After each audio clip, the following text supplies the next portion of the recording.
AICC అగ్రనాయకులు Rahul Gandhi గారు భారతదేశంలో భారత్ జోడో యాత్ర ప్రారంభించిన తర్వాత అనేక రాష్ట్రాలు, అనేక పట్టణాలు, వేలాది కిలోమీటర్లు పాదయాత్ర ద్వారా అన్ని వర్గాల ప్రజలను కలుసుకొని వారి బాధలు, కష్టాలు, సమస్యలను విన్న తర్వాత భారత్ జోడో యాత్ర నింపినటువంటి స్ఫూర్తితో కాంగ్రెస్ పార్టీ, రాహుల్ గాంధీ గారు భారతదేశంలో అన్ని వర్గాల ప్రజలకు సమాన అవకాశాలు, సమాన న్యాయం జరగాలంటే కులగణనే ఏకైక మార్గం అని చెప్పేసి మరి కాంగ్రెస్ పార్టీ భావించిన తర్వాత రాహుల్ గాంధీ గారు మరి నిర్ణయం చేసిన తర్వాత మరి ఆ స్ఫూర్తితో భారతదేశంలో కులగణన చేపట్టాలనే రాహుల్ గాంధీ గారి స్ఫూర్తి ఏదైతే ఉందో ఆలోచనలకు అనుగుణంగా మరి తెలంగాణ రాష్ట్రం గౌరవ ముఖ్యమంత్రి రేవంత్ రెడ్డి గారి సారథ్యంలో కులగణన చేపట్టి విజయవంతంగా ముగించుకొని అసెంబ్లీలో 42% బీసీలకు రిజర్వేషన్లు కల్పించి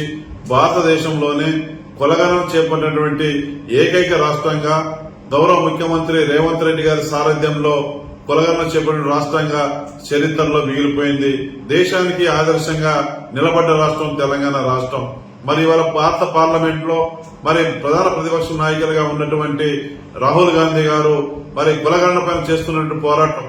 మరి ఇవాళ పోరాట ఫలితంగానే ఇవాళ కేంద్ర ప్రభుత్వం దిగివచ్చి నిన్న జరిగిన కేబినెట్ సమావేశంలో దేశవ్యాప్తంగా కులగణన చేస్తామని చెప్పేసి చెప్పడం సంతోషకరమైన విషయం. కులగణన విషయంలో కేంద్ర ప్రభుత్వం మరి దాని మీద పూర్తి స్థాయిలో కమిటీ చేసి పూర్తి ఆలోచన చేసి కులగణన కార్యక్రమాన్ని మరి వెంటనే భారతదేశంలో చేపట్టి అన్ని వర్గాల ప్రజలకు సామాజికంగా, ఆర్థికంగా, రాజకీయంగా న్యాయం జరగడానికి దేశవ్యాప్తంగా కులగణన ప్రక్రియని మొదలు పెట్టాలని పూర్తి చేసి అందరికీ న్యాయం చేయాలని మనస్ఫూర్తిగా మరి కోరుకుంటూ ఈ యొక్క కేంద్ర ప్రభుత్వం తీసుకునే నిర్ణయానికి, కేంద్ర కేబినెట్ లో తీసుకున్నటువంటి నిర్ణయానికి మరి కారణమైనటువంటి ఆ పోరాటం రాహుల్ గాంధీ గారి పోరాట ఫలితమే, కాంగ్రెస్ పార్టీ యొక్క పోరాట ఫలితమే ఈ యొక్క కేంద్ర కేబినెట్ తీసుకున్నటువంటి నిర్ణయం అని చెప్పేసి ఈ సందర్భంగా నేను తెలియజేస్తూ జై కాంగ్రెస్, జై జై కాంగ్రెస్.